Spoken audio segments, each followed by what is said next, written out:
উঠি এবং এর সুগন্ধ পুরো ওয়ার্ল্ডে ছড়িয়ে ফেলতে পারি, এই চেষ্টা আমাদেরকে চালাতে হবে। তো তাদের আমি মাইন্ডকে একটু পরিবর্তন করতে চাই, যারা বলতে চাই যে সংখ্যালঘু, অর্থাৎ আমাদের মুসলিম সংখ্যালঘুর মধ্যে মুসলিমদেরকে কিছু মানুষ, আনএডুকেটেড মানুষ হার্ট করতে চায়, তারা নিচু দেখাতে চায়। তাদের জন্য বলতে চাই যে আমরা উই আর মুসলিম, আমরা আমাদের যে অবদান রয়েছে সেটি কম নয়। আমরা যে আমাদের পূর্ববর্তীর সঙ্গে যাদের সঙ্গে আমরা বিলং করি তারা কিন্তু ছোটখাটো কোনো পর্যায়ে মানুষ ছিলেন না। এই স্বাধীনতা সংগ্রামে আমাদের মুসলিমদের একটা বড় ভূমিকা ছিল। যদি বিশ্বাস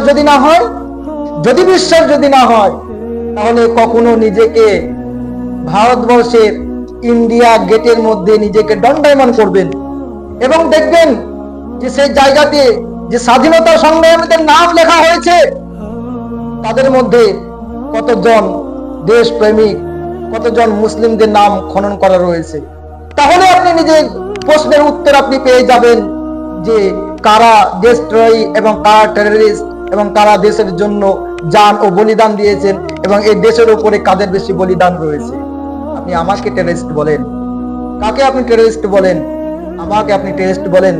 আমাদের মুসলিমদের অবদান আমি যদি বলি সংক্ষিপ্ত আকারে কয়েকটা, মাওলানা আবুল কালাম আজাদের মতন ব্যক্তি, যিনি ভারতীয় জাতীয় কংগ্রেসের একজন শীর্ষ নেতা এবং ভারতের প্রথম শিক্ষামন্ত্রী ছিলেন। শিক্ষার উপর তিনি কাজ করেছেন। তিনি ভারতের স্বাধীনতার জন্য দৃঢ় অবস্থান নিয়েছিলেন এবং অসংখ্যবার ব্রিটিশ সরকারের হাতে কারাবরণ ছিলেন। আরো যদি কিছুদের নাম নিই তাহলে দেখতে পাই আমরা আশফাকুল্লাহ খানকে। তিনি কাকরি ষড়যন্ত্রে একজন বীর স্বাধীনতা সংগ্রামী। তিনি বিপ্লবী কর্মকাণ্ডে জড়িত ছিলেন এবং ব্রিটিশ শাসনের বিরুদ্ধে অস্ত্র সংগ্রামে গুরুত্বপূর্ণ ভূমিকা পালন করেছিলেন। আশফাকুল্লাহ খানকে 1927 সালে ব্রিটিশ সরকার ফাঁসিতে ঝুলিয়ে হত্যা করে।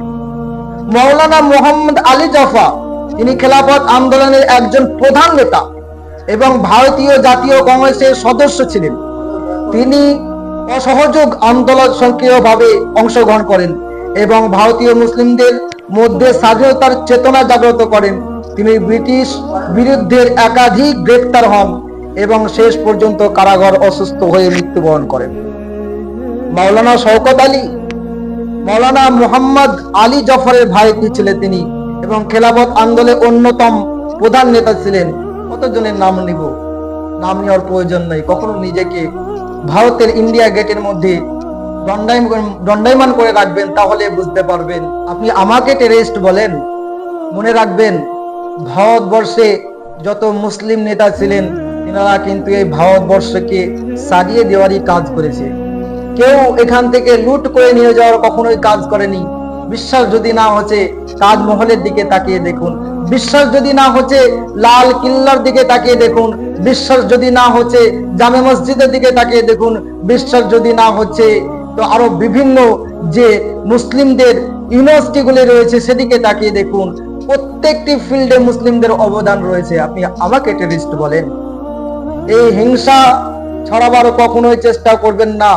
এই দেশ যতটা আপনার বলিদান রয়েছে দেশে ততটা আমারও বলিদান রয়েছে। এই দেশ তৈরি করতে যতটা আপনি খেটেছেন তার চাইতে অধিক আমার পূর্ববর্তীরা খেটেছে। এই জন্য হিংসা নয়, একই প্ল্যাটফর্মে থেকে আমাদেরকে আমাদের দেশকে সাজাবার চেষ্টা করতে হবে। আপনি আমাকে টেররিস্ট বলেন, আপনার জন্য আমি বলি, হিংসা নয়, আপনার জন্য আমি বলি। এই দেশের মাটিতে আমার জন্ম, এই দেশের মাটিতে আমি বড় হয়েছি, এই দেশের মাটিতে আমি মৃত্যুবরণ করব এবং এই দেশের মাটিতে আমাকে দাফন করা হবে। I don't know about it, আমি আপনার সম্পর্কে জানি না। আপনি আমাকে টেররিস্ট বলেন। হিংসা ছড়াবার চেষ্টা করবেন না। আজকে আমি এই বার্তাটা স্বাধীনতা দিবসে এই বার্তাটা সকল ভারতীয়ের কাছে পৌঁছাবার চেষ্টা করছি। দেখুন, বেঁচে থাকার জন্য মাত্র 3টে জিনিসের প্রয়োজন: স্বাস্থ্য, শিক্ষা, অর্থনীতি। আমাদেরকে সবাইকে এই তিনটের উপরে কাজ করতে হবে।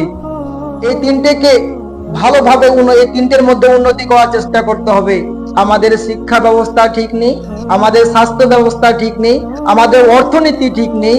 আজকে আমরা হিন্দু মুসলিম জাত বিধি নিয়ে আমরা পড়ে আছি। এগুলো আমাদের দেশের সৌন্দর্যকে নষ্ট করে। যে আজকে আমরা, তুই মুসলিম, তোর জায়গায় এখানে হবে না, তুই তো মাইনরিটিস এর মধ্যে পড়ি, তোর অধিকার এটা নয়। এটা আমাদের সংবিধান ভাবে কখনো এটা সাজিয়ে রাখেননি, এটা অধিকার কাউকে দেয়নি। আমাদেরকে সর্বোচ্চ চেষ্টা করতে হবে আমাদের ভারতকে উন্নতি করার জন্য, ভারতকে অর্থনৈতিক দিক থেকে মজবুত করার চেষ্টা করতে হবে। আমাদেরকে প্রত্যেকটি মানুষকে স্বাস্থ্যের দিক থেকে মজবুত করার চেষ্টা করতে হবে। আমাদেরকে প্রত্যেকটি ভারতীয় নাগরিক, প্রত্যেকটি বাচ্চাদেরকে এডুকেশনের দিক থেকে মজবুত করতে হবে, শক্তিশালী করে তৈরি করতে হবে। তাহলে দেখবেন মৌলানা আবুল কালাম, এপিজে আব্দুল কালামের মতন একজন গুরুত্বপূর্ণ একজন বিশেষ ব্যক্তি হয়ে দেশকে উপহার দেওয়ার চেষ্টা করবে। যদি আপনারা সবাইকে সমানভাবে যদি একই প্ল্যাটফর্মে যদি নিয়ে যাওয়ার চেষ্টা করেন, দেখবেন ডক্টর ইকবালের মতন মানুষ আপনাদের এই দেশের জন্য কাজ করতে আপনারা দেখতে পাবেন। এই জন্য আসুন আমরা প্রতিজ্ঞা নিই, এই দেশে আমরা বাস করি, হিংসা নয়, সবাই একই প্ল্যাটফর্মে থেকে এই দেশকে গড়া তৈরি করি, এই দেশের সৌন্দর্যকে বাড়ানোর চেষ্টা করি, এই দেশকে সাজানোর আমরা চেষ্টা করি।